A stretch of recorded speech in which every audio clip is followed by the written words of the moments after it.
आज निफ्टी 50 पूरे दिन दबाव में रहा और लाल निशान में बंद हुआ, लेकिन अच्छी बात यह रही कि स्मॉल कैप, मिड कैप और कई लार्ज कैप शेयरों में शानदार रिकवरी देखने को मिली। इसलिए इंडेक्स कमजोर होने के बावजूद कई निवेशकों का पोर्टफोलियो पहले से बेहतर दिखाई दिया। मंगलवार को वीकली एक्सपायरी होने की वजह से बाजार में उतार चढ़ाव ज्यादा रह सकता है। हालांकि अगर रात भर कोई बड़ा ग्लोबल या जियोपॉलिटिकल नकारात्मक घटनाक्रम नहीं होता है तो बाजार में रिकवरी की संभावना बनी हुई है। SBI सिक्योरिटीज के अनुसार 24,370 से 24,400 का दायरा निफ्टी 50 के लिए अहम रेजिस्टेंस बना हुआ है। वहीं 24,130 से 24,000 के आसपास मजबूत सपोर्ट दिखाई दे रहा है, जहां आज बाजार को सहारा भी मिला। अगर निफ्टी 50 24,400 के ऊपर मजबूती से निकल जाता है तो आगे 24,500 से 24,700 तक की तेजी देखने को मिल सकती है। इसलिए ये स्तर अगले कारोबार के लिए काफी अहम रहने वाला है। मनी कंट्रोल के एक टेक्निकल एनालिस्ट का मानना है कि फिलहाल निफ्टी 50 24,400 के नीचे एक सीमित दायरे में कारोबार कर सकता है, लेकिन बैंक निफ्टी अगर अपनी 20 डे EMA यानी 20 दिनों की औसत कीमत के ऊपर बना रहता है तो शॉर्ट टर्म तेजी का ट्रेंड कायम रह सकता है। टेक्निकल एक्सपर्ट्स के मुताबिक ऊपर की तरफ 24,800 से 25,000 तक की संभावना बनी हुई है, जबकि नीचे 24,200 और उसके बाद 24,000 महत्वपूर्ण सपोर्ट रहेंगे। इन स्तरों पर बाजार की दिशा तय हो सकती है। ऊंचे वैल्यूएशन के बावजूद निवेशकों का भरोसा मिड कैप और स्मॉल कैप फंड्स में लगातार बना हुआ है। इसकी सबसे बड़ी वजह इन कंपनियों की मजबूत कमाई और लगातार बेहतर प्रदर्शन है।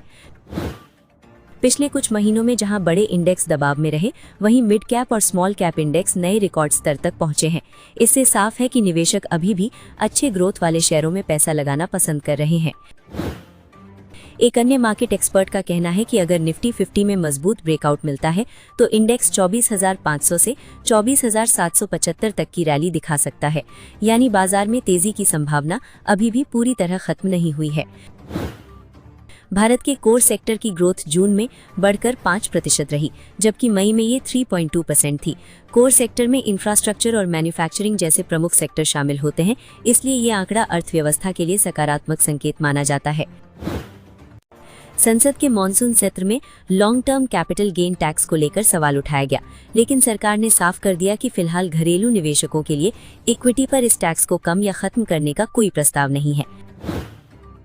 हाल ही में सरकार ने कुछ गवर्नमेंट सिक्योरिटीज में विदेशी निवेशकों को टैक्स राहत दी थी, लेकिन शेयर बाजार में निवेश करने वाले घरेलू निवेशकों के लिए अभी किसी तरह की राहत की घोषणा नहीं की गई है।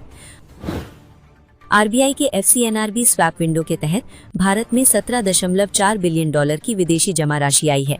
इससे देश के विदेशी मुद्रा भंडार और रुपए की स्थिरता को मजबूती मिलने की उम्मीद है। कुमार मंगलम बिरला ने बताया कि ग्रासिम इंडस्ट्रीज लिमिटेड ने पिछले 5 वर्षों में करीब 74,000 करोड़ रुपए का कैपेक्स किया है, यानी कंपनी लगातार अपने कारोबार का विस्तार करने में निवेश कर रही है। वित्त वर्ष की पहली तिमाही के नतीजों की शुरुआत मजबूत रही है। खासकर बैंकिंग सेक्टर में डबल डिजिट कमाई की ग्रोथ देखने को मिल रही है, जिससे कॉर्पोरेट अर्निंग्स को लेकर भरोसा बढ़ा है। अनुमान है कि भारत में नेट FDI इनफ्लो वित्त वर्ष 2027 तक लगभग $15 बिलियन तक पहुंच सकता है। इससे देश में निवेश और आर्थिक गतिविधियों को समर्थन मिलने की संभावना है। पेटीएम ने वित्त वर्ष की पहली तिमाही में शानदार नतीजे पेश किए हैं। कंपनी की कुल आय बढ़कर 2,630 करोड़ रुपए पहुंच गई, जबकि शुद्ध मुनाफा 125 करोड़ रुपए से बढ़कर 220 करोड़ रुपए हो गया, जो कारोबार में मजबूत सुधार का संकेत है। कंपनी का अर्निंग्स पर शेयर भी 3 रुपए के ऊपर पहुंच गया है, जिससे लाभप्रदता मजबूत हुई है। हालांकि निवेशकों को जिस बोनस इशू का इंतजार था, उसकी घोषणा फिलहाल जारी किए गए नतीजों में नहीं की गई है।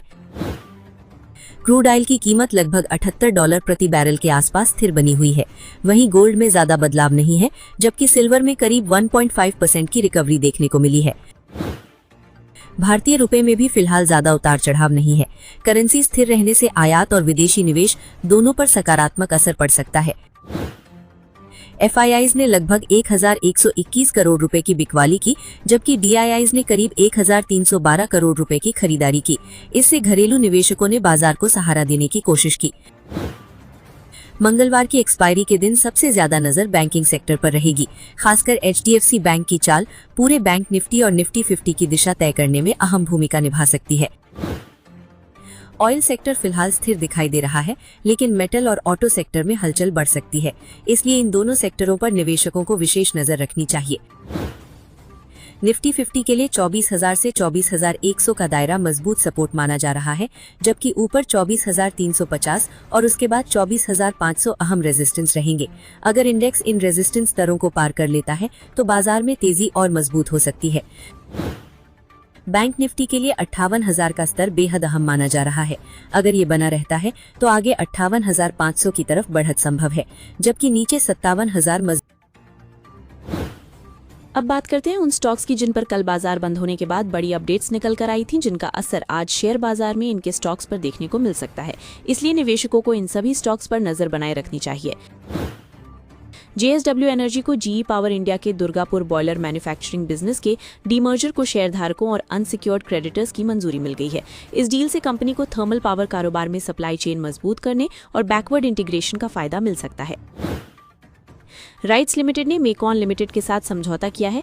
दोनों कंपनियां railway, metro, highway, airport, port और एनर्जी जैसे बड़े इंफ्रास्ट्रक्चर प्रोजेक्ट्स में नए बिजनेस अवसर तलाशेंगी। हालांकि फिलहाल ये सिर्फ एक MOU है, कोई ऑर्डर नहीं। सोभा लिमिटेड ने पहली तिमाही में शानदार नतीजे पेश किए हैं। कंपनी का मुनाफा 14 करोड़ रुपए से बढ़कर 51 करोड़ रुपए और रेवेन्यू 50% बढ़कर 1,278.1 करोड़ रुपए पहुंच गया, जबकि एबिडा और मार्जिन में भी मजबूत सुधार देखने को मिला है। रैलिस इंडिया ने भी मजबूत तिमाही नतीजे जारी किए हैं। कंपनी का मुनाफा 32% बढ़कर 125 करोड़ रुपए और एबिडा 23% बढ़कर 185 करोड़ रुपए हो गया, जबकि एबिडा मार्जिन भी 15.7% से बढ़कर 18.1% पहुंच गया। भारत गैस लिमिटेड ने वित्त वर्ष 2025-26 के लिए ₹1 प्रति शेयर फाइनल डिविडेंड का प्रस्ताव रखा है। इसके लिए 6 अगस्त 2026 रिकॉर्ड डेट तय की गई है। हालांकि अंतिम मंजूरी 13 अगस्त की AGM में मिलेगी। सुज़लॉन एनर्जी अपने पहली तिमाही के नतीजे 28 जुलाई को जारी करेगी। इस बीच FIIs और म्यूचुअल फंड्स दोनों ने कंपनी में अपनी हिस्सेदारी बढ़ाई है, जिससे शेयर को लेकर निवेशकों की दिलचस्पी बढ़ती दिख रही है। कैनरा HSBC लाइफ ने पहली तिमाही में मजबूत प्रदर्शन किया है। कंपनी का मुनाफा करीब 20% बढ़कर 28.1 करोड़ रुपए और नेट प्रीमियम इनकम लगभग 24% बढ़कर 2,047.5 करोड़ रुपए पहुंच गई। DP आभूषण ने शानदार तिमाही नतीजे पेश किए हैं। कंपनी का मुनाफा 77% बढ़कर 64.45 करोड़ रुपए और रेवेन्यू 58% बढ़कर 853.63 करोड़ रुपए हो गया। साथ ही कंपनी गुजरात और मध्य प्रदेश में नए शोरूम खोलने की तैयारी कर रही है। अतुल लिमिटेड ने अपनी सीनियर मैनेजमेंट में बदलाव किया है। कंपनी ने फार्मास्यूटिकल्स और मैन्युफैक्चरिंग डिवीजन में नए वरिष्ठ अधिकारियों की नियुक्ति की है, जिससे भविष्य की रणनीति और संचालन को मजबूती मिलने की उम्मीद है। ब्लूस्टोन ज्वेलरी का पहली तिमाही का प्रदर्शन बेहतर रहा है। कंपनी का घाटा 80% घटकर 6.9 करोड़ रुपए रह गया, जबकि रेवेन्यू, एबिडा और एबिडा मार्जिन में भी मजबूत बढ़ोतरी दर्ज की गई है। इंडिगो ने अपने बेड़े के विस्तार के लिए CFM इंटरनेशनल के साथ 510 एयरबस A320 नियो विमानों के लिए 1000 से ज्यादा लीप 1A इंजन खरीदने का समझौता किया है। ये डील कंपनी की भविष्य की विस्तार योजना के लिहाज से काफी अहम मानी जा रही है। अमेरिकी बाजार में मिला जुला कारोबार देखने को मिला। चिप स्टॉक्स में खरीदारी लौटने से S&P 500 और नैस्डैक को सहारा मिला, जबकि निवेशकों की नज़र मिडिल ईस्ट तनाव और इस हफ्ते आने वाली बड़ी टेक कंपनियों की तिमाही नतीजों पर बनी हुई है। इस सप्ताह अल्फाबेट, टेस्ला, इंटेल और IBM जैसी दिग्गज कंपनियां अपनी दूसरी तिमाही के नतीजे जारी करेंगी। वहीं बाजार को उम्मीद है कि S&P 500 कंपनियों की दूसरी तिमाही की औसत आय में सालाना आधार पर करीब 26% की बढ़ोतरी देखने को मिल सकती है। मिडिल ईस्ट से राहत और चिंता दोनों तरह की खबरें आई हैं। एक तरफ यमन के हूथी समूह ने सऊदी अरब के खिलाफ समुद्री नाकाबंदी की घोषणा की, वहीं दूसरी तरफ ईरान की ओर से 10 दिन के युद्ध विराम का प्रस्ताव सामने आने से तनाव कम होने की उम्मीद भी बढ़ी है। पिछले हफ्ते की भारी गिरावट के बाद सेमीकंडक्टर यानी चिप स्टॉक्स में खरीदारी लौटी। फिलाडेल्फिया सेमीकंडक्टर इंडेक्स करीब 1.6% चढ़ा, जिससे टेक सेक्टर में भी अच्छी रिकवरी देखने को मिली। अल्फाबेट के शेयर करीब 1.7% चढ़े, क्योंकि खबर आई कि गूगल AI की क्षमता बढ़ाने के लिए जेमिनाई आधारित नया सर्वर चिप विकसित कर रहा है। वहीं डोमिनोज पिज्जा के शेयर भी उम्मीद से बेहतर तिमाही आय के बाद 2% से ज्यादा मजबूत हुए। अमेरिकी बाजार में भारतीय कंपनियों के ADR पर दबाव देखने को मिला। सबसे बड़ी गिरावट HDFC बैंक ADR में रही, जो 10.56% टूट गया। वहीं इन्फोसिस, विप्रो, डॉक्टर रेड्डीज लेबोरेटरीज और मेक माई ट्रिप के ADR भी कमजोरी के साथ कारोबार करते दिखे। दूसरी ओर आईसीआईसीआई बैंक एडीआर स्थिर रहा और इसमें कोई खास बदलाव नहीं आया। ऐसे में मंगलवार को भारतीय बाजार खुलने पर खासकर एचडीएफसी बैंक और आईटी शेयरों की चाल पर निवेशकों की नजर बनी रहेगी।